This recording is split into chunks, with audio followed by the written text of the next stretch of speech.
Hi, this is Erica Munnin, and this is my digital memoir. This is a little baby picture of me. I think I was about 8 months old in this photo, in this ruffly dress. So I would say my grandmother was a huge influence in my life. She would pick me up from school every day, and I would go to her house, and she was typically the person that I did all of my homework with. She was also a retired elementary school teacher.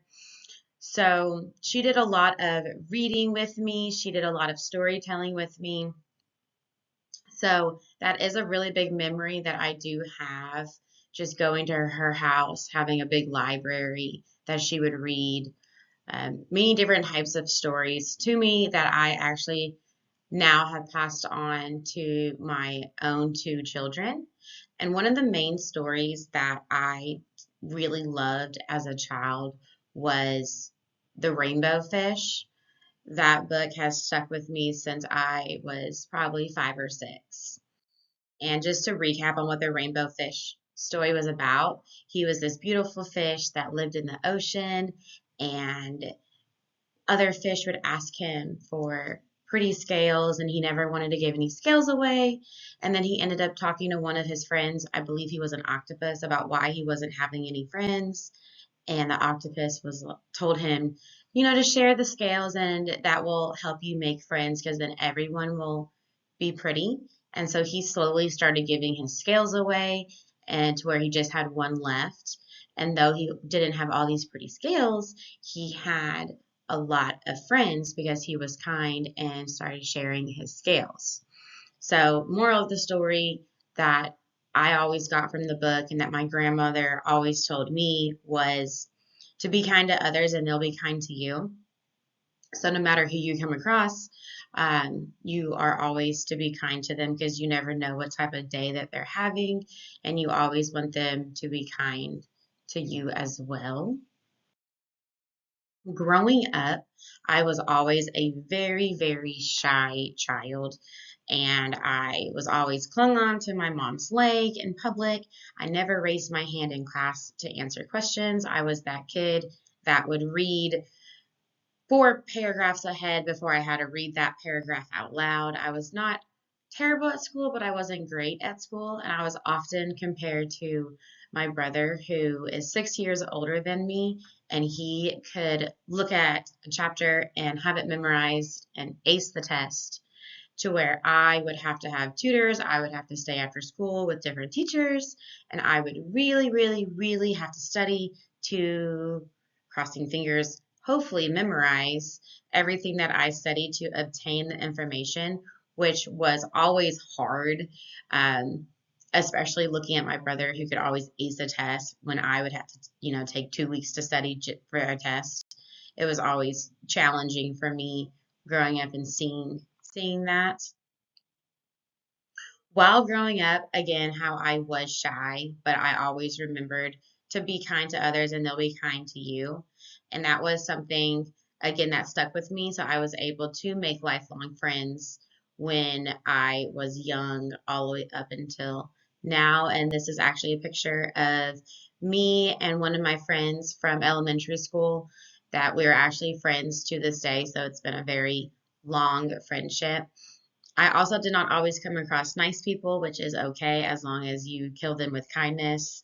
And I always refer back to the story of the rainbow fish, just how he shared his scales with others and was able to make friends, and he was kind and they were kind back to them. And so that's something that I always tell my children as well. No matter if someone is mean to you or you come across someone you don't know, you always want to just kill them with kindness and they'll be kind back to you. If they're not, that's okay. Then you kind of just move on. So reading did not always come easy to me. I loved being read to as a child. I loved my grandmother reading to me and my mom and dad reading to me. But when it came to me reading to myself, That was something that I always dreaded having to do. I never liked reading to myself until I started finding books that I slowly found interest in. And these four images are different books throughout my childhood that I did find interest in. That I actually have all of these books in my house to this day. That was a huge memory to me, especially The Click. That was a series that my friends and I read, that we all came to school and gossiped about and talked about. So that was probably the first series book that I really enjoyed and stuck with. And then, of course, Junie B. Jones, Captain Underpants, and obviously, I loved the Twilight series as well. As my childhood and early adult life went on, I did stop reading. Up until about a few years ago, I saw people posting about this book online, and I thought, why not? I'll give it a try. And since then, it's been history. I read 60 some books this past year, and I wake up ready to read a book. I think about reading books in my spare time. So reading has really taken a toll on me over the past few years. And I'm just lucky that I was able to connect with reading as a child and being read to. Um, just listening to my grandmother read me the stories and my mom read me stories, I now have a love for reading. I just found it later on in life, which is okay. So this has led me to my passion being teaching. As I have said before, being a shy child, not always being great in school, I want to be able to have a voice for children like that in school. I want to find this shy kid that's in the back of class that's afraid of reading. I want to be able to hold their hand and help them have the confidence, have the voice to stand up and read in front of the class or solve problems in front of the class or be able to walk up to other students and say, hey, let's be friends.